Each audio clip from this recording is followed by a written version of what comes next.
Hello guys, welcome to my YouTube channel থেকে সবাইকে স্বাগতম। আজকে আমি ঝাল চিকেন ভুনা করব। তার জন্য আমি লেবুর রস দিয়ে আদা রসুন দিয়ে আমি আগেই মাখিয়ে রেখে দিয়েছিলাম। সো এখন এটাকে লাল করে ভেজে নিব। সো লেটস গো, দেখতেই থাকুন। সো গাইস, দেখতেই পাচ্ছেন অলরেডি আমি তেলটা দিয়ে দিচ্ছি পরিমাণ মতো। যেহেতু চিকেনটা একটু ভেজে নিব, তার জন্য একটু বেশি করেই তেল দিলাম। সো আমি রান্না করতে পারি না, আমার বাইরে থেকে একটু রান্না শিখছি, তার জন্য আজকে রান্নাটা করব ভাবতেছি। এই জন্য সব কিছু রেডি করলাম। তো আমাদের মতন যারা আছে তারা কিন্তু বেশিরভাগই চিকেন খেতে পছন্দ করে, ঝাল ঝাল একটু চিকেন। সো আমি আজকে সেটাই তৈরি করব। শুধু চেষ্টা করতেছি রান্না করার জন্য, কেমন হবে জানি না, সবাই একটু সাপোর্ট করবেন।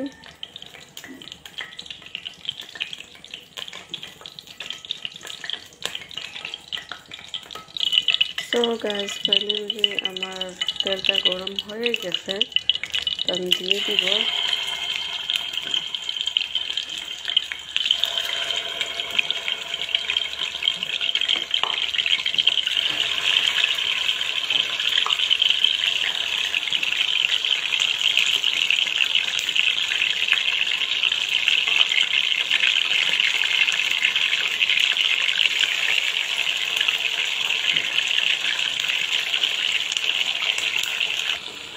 সো গাইস, অলরেডি আমার চিকেনগুলা মশ করে আমি ভেজে নিয়েছি।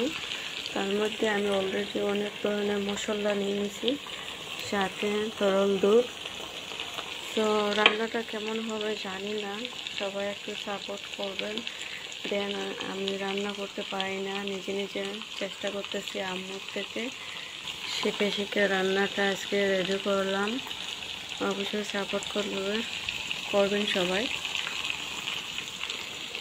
আজকে চিকেনটা ঝাল করে ভুনা করব।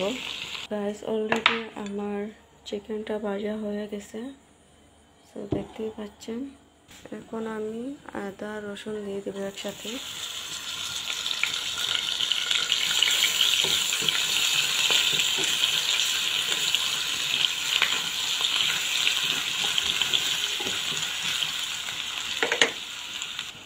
সো গাইস, অলরেডি আমি মশলা দিয়ে দিছি।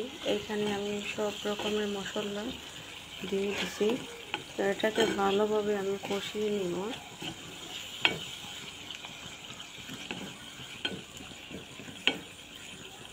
সো দেখতেই থাকেন। তো যাই হোক, অলরেডি আমার মশলাটা কষিয়ে নিলাম। মশলা যত কষাবেন ততই স্বাদ। খুব সুন্দর স্মেল আসতেছে, মনে হয় এখনই খেয়ে নিই।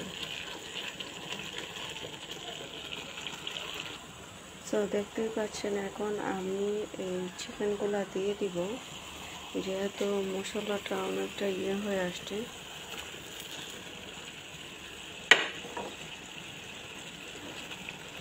তার সাথে আমি একটু তরল দুধ দিয়ে দিব একটু টেস্টের জন্য।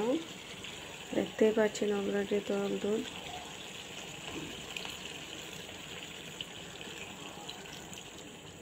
এখন আমি একটু ডেকে দিব।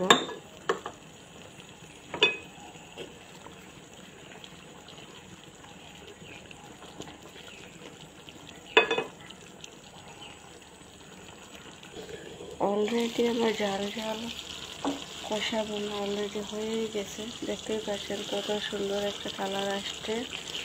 তো ভিডিওটা ভালো লাগলে অবশ্যই লাইক কমেন্ট করতে ভুলবেন না। যারা খেতে চান অবশ্যই কমেন্ট করে জানাবেন।